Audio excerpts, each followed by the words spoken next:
What are the challenges of hosting so many players in these first couple weekends? Do you guys see it as a good thing, or is there some challenges that come with that, with trying to pay attention to everyone who's going to be on campus and making everybody feel like they belong there? No, I think it's a great problem to have. Just I think the excitement of all these kids. It's been almost 2 years since anyone's been able to visit. So the kids are excited. The staff's excited to finally, see these people up front rather than these constant Zooms. The good thing is we're not in season right now, so it's all hands on deck in the building, and which it will be. And it's just my job and Erin's job just to be as organized as possible for when they get on campus with so many kids, that we have a great plan and envision anything that could possibly go wrong and be prepared for it. Next up, we'll go to Patrick Murphy with 24/7 Sports. Patrick? Hey, Mark. Just kind of take us through how your role changed the last year, without people on campus as normal. What was it that you were doing? What were the biggest challenges? Behind the scenes a little bit, how did you have to handle this situation maybe differently than you would on a normal year? Probably added a couple of years back onto my life with just without all the craziness of campus visits. But it was great in that it provided me more time to do scouting reports during our fall season, just to help the coaches.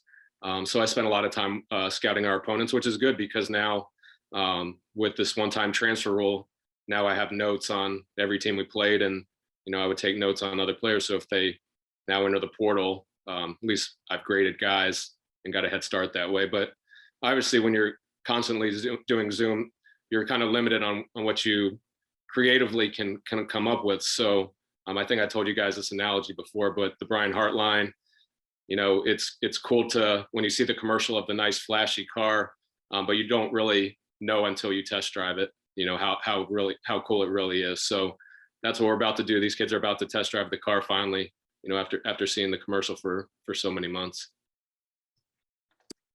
Next up, Dan Hope with 11 Warriors. Dan?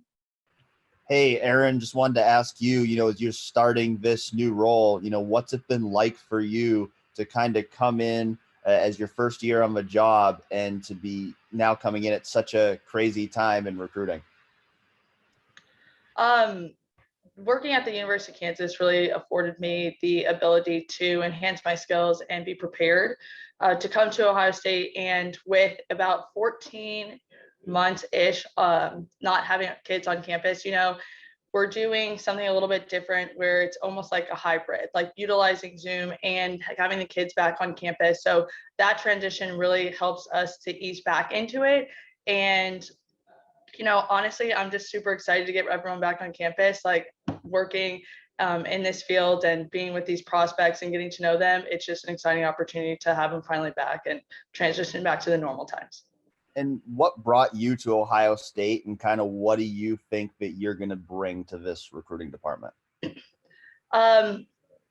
Honestly, the people and the vision and the family atmosphere that Coach Day and Mark Pantoni really showed me is what brought me to Ohio State. The challenge of having these kids come back on campus in such a high volume brought me to Ohio State. And obviously we didn't know at the time how many kids we were going to have, but we knew that it was going to open back up one day. So, that's what really brought me to Ohio State. And I think my personality, my organizational skills, my experience is what is going to allow me to help elevate Ohio State in the recruiting aspect. Thank you. Let's go to Kevin Noon with Rivals/Buckeye Grove. Kevin?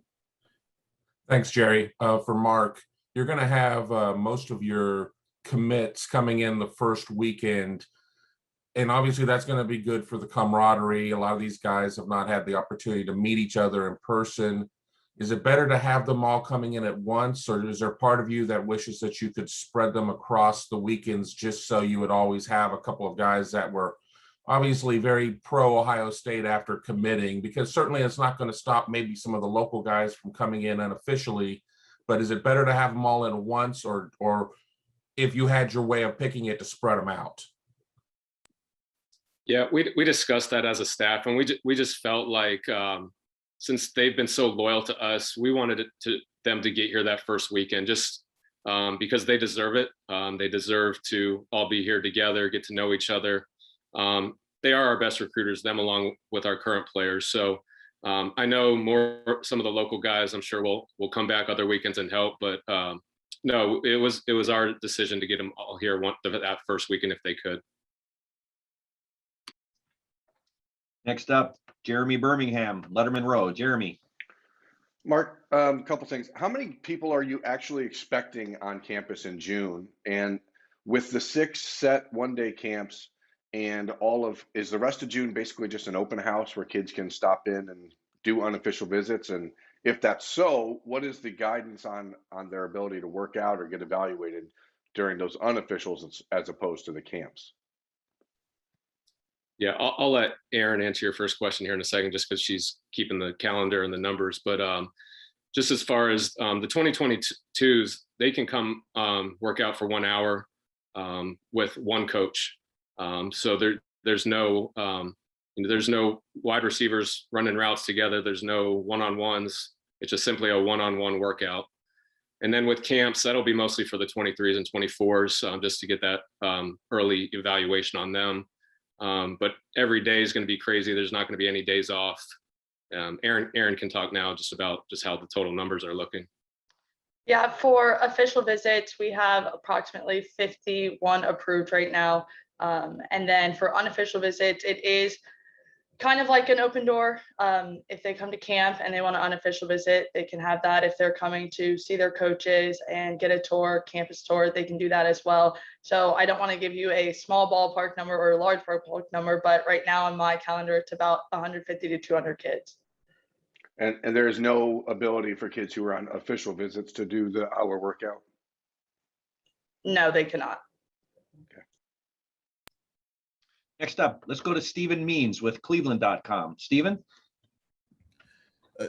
Mark, just given what the last year has been like, and we're talking about the number of commitments you guys have right now, do you feel like you guys are in a spot that you wanted to be in as far as the number of players who are in the class right now, the positions they're at? Do you just feel like headed into this June, now that things are opening back up, you're where you want to be as a class right now? Yeah, I think we're very content with where we're at. I'm always of the philosophy you don't want to fill up too early, just because you want to use the summer for the camp evals. There's going to be new kids that pop up, and then going into the fall with the development of these guys, their senior film guys always develop and get better. This last year's Zen was a guy that wasn't on our radar, and then he has a great senior film, and he ends up becoming a Buckeye. So it's always good that we feel good about the number we're at, and then here in these next few months, we expect to get a few more after some more eval. Next up, Joey Kaufman with the Dispatch. Joey? Mark, just to give people, I guess, some context, but how much more would 51 official visitors be compared to like 2019 or past years? How much more is that, or is that similar to what's been in past Junes? It's obviously for 1 month, it's very overwhelming. So our max every year is usually 62 with a 6 rollover. We probably in a normal year probably get in the high 40s to low 50s. So this is pretty extraordinary, but not unexpected either. Next up, Tony Girdman with Buckeye Scoop. Tony? Mark, you've put together a lot of recruiting classes at Ohio State and Florida. I'm wondering, is this the biggest recruiting month you've ever experienced coming up? And what's it like preparing for? Are you in a game week mode? Is it nerves? Is it like getting ready for the first day at a new job? What's it been like for you? Yeah, it's exciting, but we know what's coming, and is we just have to be very organized. And Erin's been a rock star, coming in right away, and she's been great, and we haven't lost a step with her. So Erin and I are just working closely together, and we're just trying to take it day by day right now. Obviously, that first weekend we have a lot, but starting next Tuesday, it's on, and we just got to go day by day, and just win that day, and then have a great plan prepared for that weekend. So it's all hands on deck, and we're going to do everything we can to just make it as smooth as possible. But like I said, it is by far in my career it's going to be a rough one. And the month of July, that phone's probably going to be turned off and no one's going to track me down. So Thank you. Next up, Austin Ward with Letterman Row. Austin. Mark, I know in some ways you guys have been preparing for name, image, and likeness for a long time with brand U and stuff like that. Now that there may be some legislation close for these guys, how much is that impacting recruiting and what you guys are trying to pitch now? yeah, so Coach Day is along with Gene have been awesome and just getting prepared. And just the next step is educating. It's been educating our staff and our players. And the place like Ohio State, we talked about the other day, the brand of that Block O nationally, the brand of Ohio State football, the city of Columbus, and then our fan base, which is on another level. We feel very excited about the opportunities for our players, and we're going to definitely discuss it with all the recruits these next few weeks. And we think it's a great selling point for them. We have to embrace it. We know it's coming down the tracks, and we're going to be well prepared for it. Next up, Bill Rabinowitz with the Columbus Dispatch. Bill. Hi, Mark. You mentioned the transfer portal and how you've taken a bigger role in that, especially with recruiting kind of being put on pause to some degree in certain ways. How much has that changed your job, and how big a part of your job has that become, looking at the transfer portal and analyzing those guys? Yeah, it's definitely become bigger. Probably spending a few hours a day now watching guys as they enter the portal. Just there's always looking for, if there's someone who can help the roster, we'll bring them in. So whether it's FBS, FCS, we're just trying to make sure. So yeah, probably a couple hours every single day now I'm spending on watching college film rather than high school film. So it's been a transition. Yeah, and in terms of that, I mean, you're used to watching high school kids. Do you evaluate college kids differently? They're just a little bit more developed, but the skill set wise, you're still looking at the same critical factors and everything, and how productive were they for their team.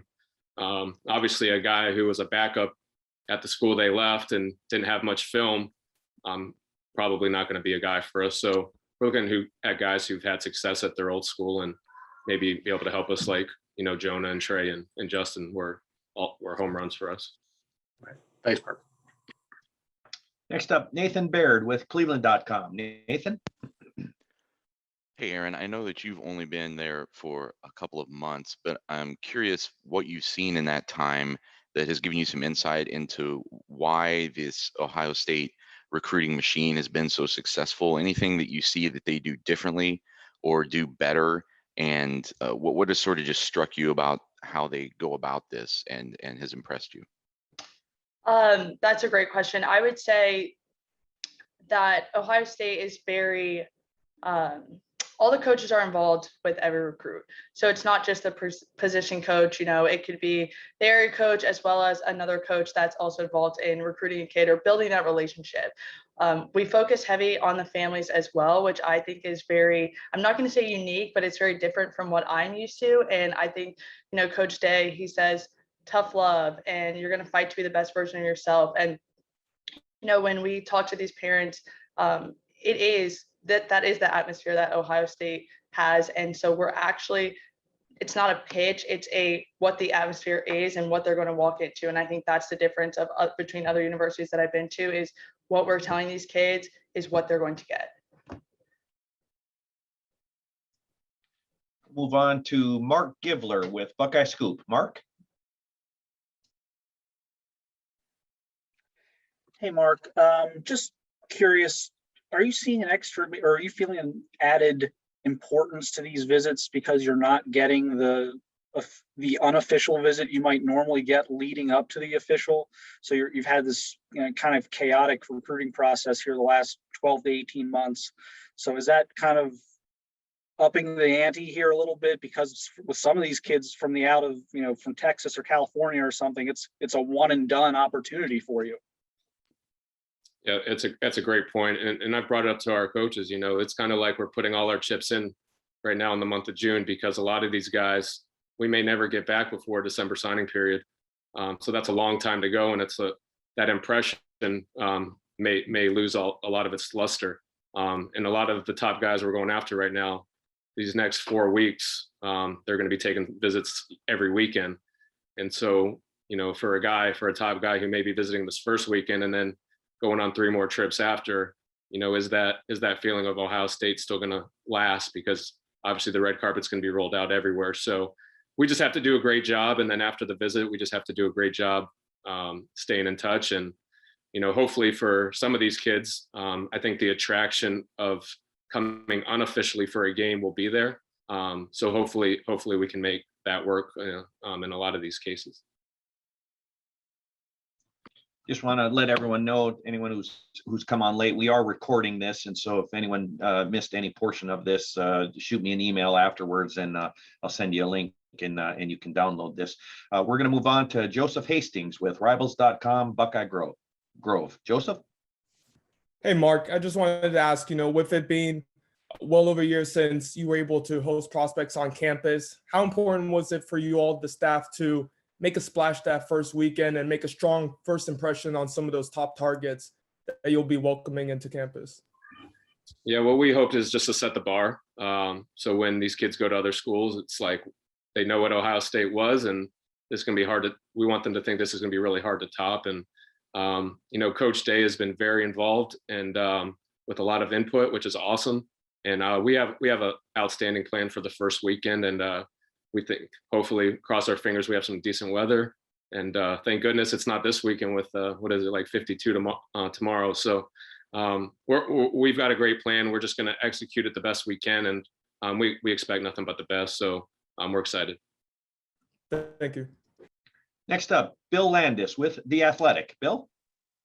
Hi, Mark. I'm wondering how knowing that this was coming, the fact that things are going to open back up, might have impacted how you all kind of stacked your prospect board, and whether or not there are more guys there now that maybe there typically would be going into a June, and how open you are to the idea that that board can be really shaken up depending on what you see in the next month. Yeah, it's definitely going to be fluid with these kids making a lot of these visits now. So you're condensing a 1 or 2 year process now into 1 month for some of these kids. So yes, the board is much bigger than what it typically would be, just because there's so many unknowns, I think, with never seeing these kids in person physically, or knowing what their personality is other than, on Zoom. So I think whenever a kid visits our campus, it's almost like a job interview for them. So we'll see how they do around us, and some will be very impressionable. Some we may lower because it's just not great interaction or not what we thought. So it's going to be an exciting and crazy month, but it definitely will help us shape the board going into the fall.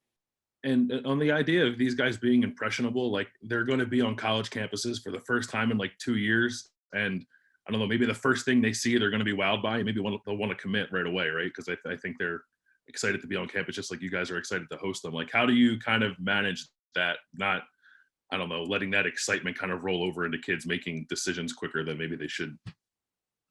Yeah, well, hopefully it's a good problem for us, but no, it's just one of those things where for any commit, we just explain that the commitment is final. We don't want it to be just a holding place and just where you're going to go visit other schools afterwards. So it's just good communication with the family and the kid and understand what that means. And Coach Day does a great job with that. So move on to Tom Van Erin with ESPN. Tom? Hey, Mark. I was curious. I know this obviously this class is important, the 2022 kids, but the time that you've lost, you can't really get that back. How do you balance this class with trying to catch up with the 2023 class and the underclassmen, and make sure you don't lose that time with them as well? Is there a bigger emphasis on the underclassmen than you'd usually have? Well, what we've tried to encourage is trying to get the 2023s on campus during the week rather than on the weekends with the official visits, just so, like you said, it's just we don't lose focus and lose the attention on them as well. So a lot of those kids are going to come during the week, come for camps, to where we'll have a great plan for them and get great evaluations and show them a great visit. Erin, I don't know if you have anything you want to add to that as well. Oh, that was great. All right, I think everyone whose hands had been raised, we've got to, so we're gonna open up this rock concert to the festival seating portion. So just if anyone else has a question, just go ahead and fire away, and I'll do the best to moderate here. So if you have another question, go ahead and please ask. I'll ask if nobody else wants to jump in. Mark, how much more difficult has evaluating players been, considering that so many players didn't play last year? So much of the normal evaluation process you couldn't have. Most of them did play. It was actually kind of cool in a way because like North Carolina, California, they didn't play until the spring. So in a way, it did spread things out to where in the fall didn't have to watch the same volume of games because it carried over to the spring, and it was kind of cool in the way that it gave us something to do in the spring of watching fresh film. So that was kind of exciting as well. But evaluation process has still been the same. Most of the kids did play. There's only a few that did not, which makes it really hard. If there's no film on a guy, especially like sophomores in high school, if they don't have any sophomore film, and you see them getting all these offers, it's kind of crazy. But we just do things our way, try to ignore the noise and social media and everything else. Mark, talking about social media and everything else, you guys are entering this name, image, likeness era. You've replaced Tori with Erin, but now you have to replace Zach and Chris and a couple other pieces that are key pieces of not just the recruiting department, but the entire football program. How are you gearing towards that? What is the plan, I guess, for you guys to replace those pieces that are very key for you that maybe aren't publicly, known commodities? Yeah, so Zach and Chris were both tremendous. They were elite at what they did. We've actually just replaced them. Addison Skaggs is replacing Zach. She's coming in from Baylor. She was highly recommended by Matt Rule. And as soon as we met with her on Zoom, she blew us away, and she blew Coach Day away. She's only 24 years old. She's very young, but she's got great leadership and she's got great vision. And then we just hired CJ Campbell to replace Chris. Addison started yesterday. That was her first day. Chris is moving in this weekend. CJ is coming from Nebraska. So we're excited what they're going to bring. They understand how phenomenal Zach and Chris were at their jobs, but they're hungry, they're young, they're excited. And we still have Juan Reyes and Corey Wonderly, and we're going to hire one more still for the creative team. So hopefully next week going forward, we're back to normal, and we'll get things cranking back on social media. Mark, as far as the one-time transfer rule is concerned, how much does that impact how you guys approach a class, in the sense of, will you guys take less people in the name of maybe leaving some room open for guys that you feel like might be in the transfer portal and stuff like that? No, we'll still go about as business as is, because there's just natural attrition every year. There's always guys, something happens you never expect. Maybe one spot, maybe two, but we're not going to try to just purposely leave spots just because there's always going to be that natural attrition. Hey, Erin, can you were asked about coming to Ohio State, but what brought you into or gave you interest in the recruiting field in general? Why did you choose this path? I received my master's at LSU and I was granted the opportunity to work for that football program. And I actually started in football operations, and I like the operations side, but what attracted me to recruiting was building the relationships and seeing these young student athletes progress in their career as I'm with these programs. Can I ask Mark, I wanted to ask, what's it like, for some of these guys that are, maybe in the 2022 class who you're still evaluating, if they're coming in, for a camp and they've only got one opportunity to impress you guys, just kind of how do you guys look at that in terms of, not having as many opportunities to evaluate a guy in person as you would in a normal recruiting cycle? Yeah, it's definitely tough. I think at the end of the day, the film it always holds the biggest amount of weight. coming to camp and working out kind of either affirms or shows you something that the film doesn't show. So again, it's just another piece of the evaluation toolbox, I guess. But we'll definitely, we're trying to get as many as we can, just because guys, their bodies develop. And so especially with linemen, there may be kids who played at 255 pounds that are now 285, 290 going into their senior year. So that will definitely play a piece of it. For Mark or Erin or both of you, the presentations that you're going to be making to recruits, if this was a pie chart, how much of that pie chart would be NIL right now? You can go ahead.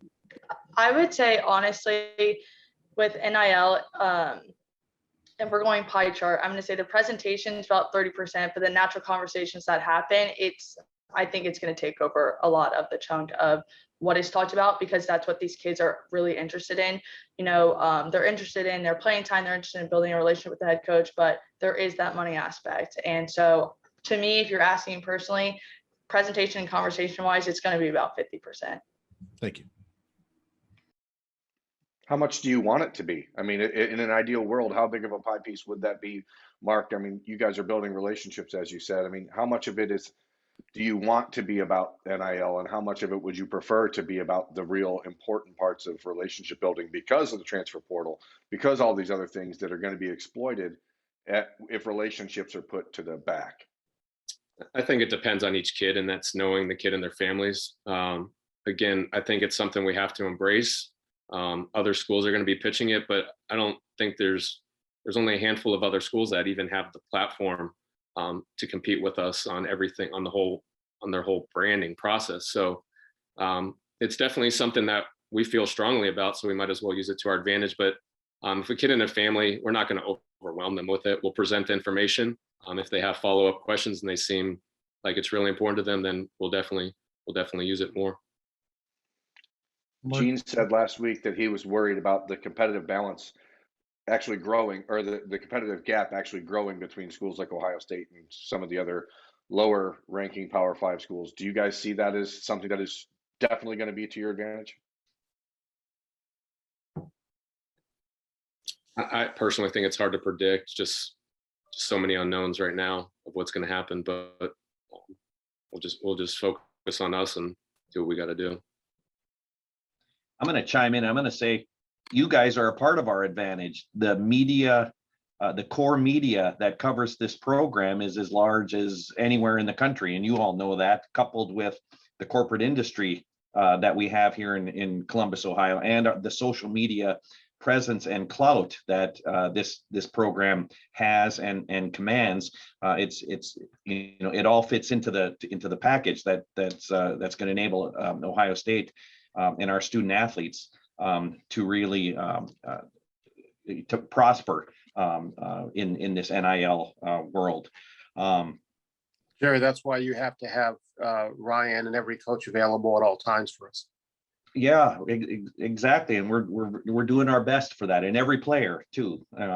So that's great, and plus the Open Doors platform. When you guys see the things that's going to be able to do for our student athletes, again, just another advantage there. Any other questions for Mark and Erin? Yeah, I had one more, Jerry. Sure. Mark, I came on a few minutes late, so if you address this, I apologize. But you mentioned these June visits. It might be the last time you get some of these kids on campus before December. How much does this change either the calendar or what you present or what the visit actually looks like? Are you going to condense it into a bigger presentation? Are you going to try to spread visits out with certain prospects? How does it change this month for you guys? It doesn't change anything. It's just we have to hit a home run while we have them here, because we're not sure if it's going to be the one and only time we have. So we just have to assume that it is, and just hit it out of the park with them, and just show all the facts why we think this place is the best place for them. Mark, when you talked earlier about being able to roll out the red carpet because it's a June visit rather than a game day visit, do you guys kind of prefer for those guys to come in the summer rather than game days? Because there's obviously nothing like game days, but at the same time, you guys have a little bit more time to get to know these guys on a personal level and in person. and really spend time with them. So what are your thoughts on some of these guys coming in June rather than waiting till these game day visits?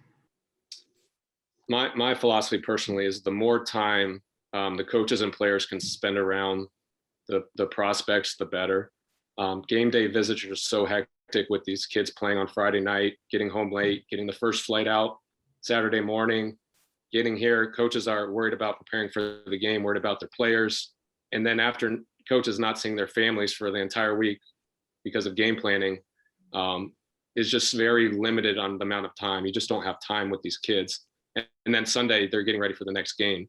So to me, the more time the coaches can spend around these kids, not leave their side, and really develop that relationship, right? Either if it's during the summer or after the season, I think we've had the most success in those instances.